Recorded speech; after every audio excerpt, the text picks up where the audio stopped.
joined by Carolina Ascent forward Audrey Harding. Audrey, you've been a part of history. You were the lone assister in the first ever Super League goal. What was that historic night like from your perspective? Yeah, that was probably, I've said it before, but like out of my 3 professional years now, that was probably my favorite night, moment, game ever. Like I've played in front of crowds like that, like 10,000 people, but that just felt more surreal since, I went to college in the Carolinas, and the fans felt really like ecstatic that we were out there, and it was just such a great night, and to get a win was amazing.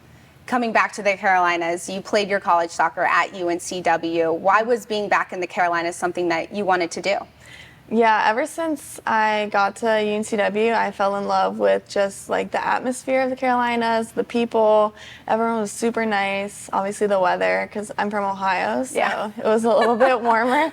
But I don't know, it became my second home super quickly, and I knew this is probably where I'd want to live someday, and so I was really hoping to get another team in North Carolina. So, before we dive into your move here to the Carolinas and to the Super League, you were previously in Sweden. Mm-hmm. How did your game grow while you were over in Europe? Yeah, I would say Europe is very different. First of all, I definitely, coming from like the Spirit to then Sweden, I got a little bit more playing time, which honestly helped my game a lot and my confidence. And then I feel like in Europe, like my team, very like technical and likes to keep possession, and honestly that ended up working out in my favor with the way Pooley wants to play. Like we want to keep it and play in possession and then go forward. But yeah, it was great just to get different experience in a whole nother country. So, what was your experience like in Sweden off the field?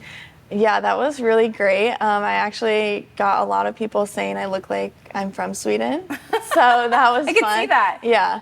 Even now in training, I'll have my hair slicked back, and people are like, "You look like you're from Sweden." Are you Swedish? No. Okay. What are you? I don't know actually. I need to do like an ancestry. Yeah, thing? I think I'm a little Italian, maybe, and Hungarian on my dad's side. I could see the Hungarian, the Italian. Yeah. You don't have many dark features. Yeah. But off the field in Sweden, like, I honestly loved my teammates. Like we would just do the little things. We'd go to like a park and, read and have like the Swedish summers were super nice, super cool weather. And we would just do little things together, like grab coffee, which is called fika in Sweden. And it's so different from the US because I see people during their work days just going out and getting coffee at like noon, which is so different. I feel like from here, people are like working a lot. But yeah, it just was very like laid back and very chill, and I loved it. A little more chill vibes. Yeah, I loved it. So how did you hear about the Super League and that Carolina Ascent were starting a new club?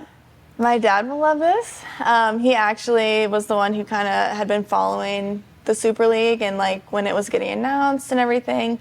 So he actually told me about it, and we kind of did a little more research together. And yeah, he was like, there's a team coming to Carolina, and he's like, he knows this is where I kind of want to be.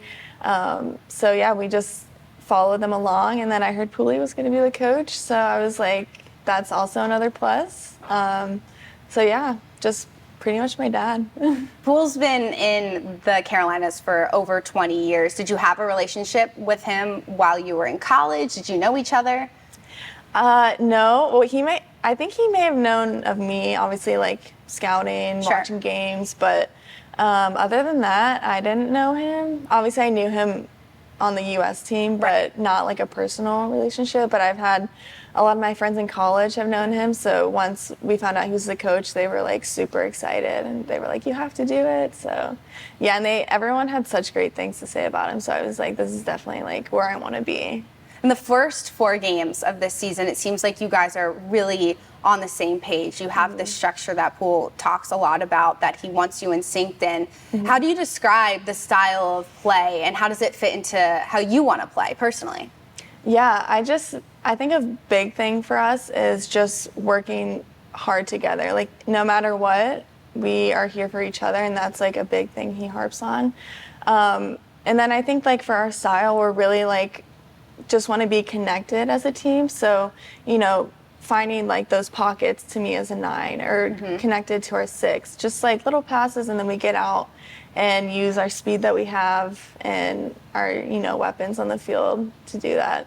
But I think a big thing is just being connected as a team. And personally, I feel like each person on the team wants to work hard for everyone, and just honestly for the Carolinas too. We want to show that like we don't just have the men's team here that can win, like it's also the women's team, and to grow the women's game. So undefeated, still at the top of the table. The connection piece is really big. Who are the pieces on the field that you've connected with really well to start? Yeah, I think getting into game 4 now, I think I've connected really well with Mia. We're both originally 9s, so center forwards, but we've moved her into more like a 10 attacking midfield role. And so she's super easy to play with. I know I always like, if I get the ball to my feet, I know she's always going to be under to give me an option. And she's really, really nice to play with. And then honestly, I think I've played well with Taylor as the 6, and our center backs are able to, it can be scary to find a slip pass to me all the way up as a 9, but our center backs do a really great job of that. So there's a lot of connectivity all over the field, and it's very apparent over all 3 lines. Off the field, Audrey, we want to get to know you a little bit as well. What are some things that you enjoy doing here in Charlotte? I would say me and my roommates love going to Freedom Park. Okay. And just either walking their dogs or just having dinner there, reading a book. We've started a book club, which is fun. Oh, fun. What are you reading? We just actually finished a book called Funny Story. So it's like a romance novel, but we'll switch genres. So like the other day we went into Freedom Park and read the book. And then I think a big thing on our team is like getting coffee. Yes. And so me and my one roommate, Taylor, went to a coffee shop called Coco and the Director. And it's in like the city, and it's really cute. So fun. Yeah, just honestly little things that I brought from like Sweden. I just think those are more memorable to be with your teammates and do those kind of things, Yeah. So yeah.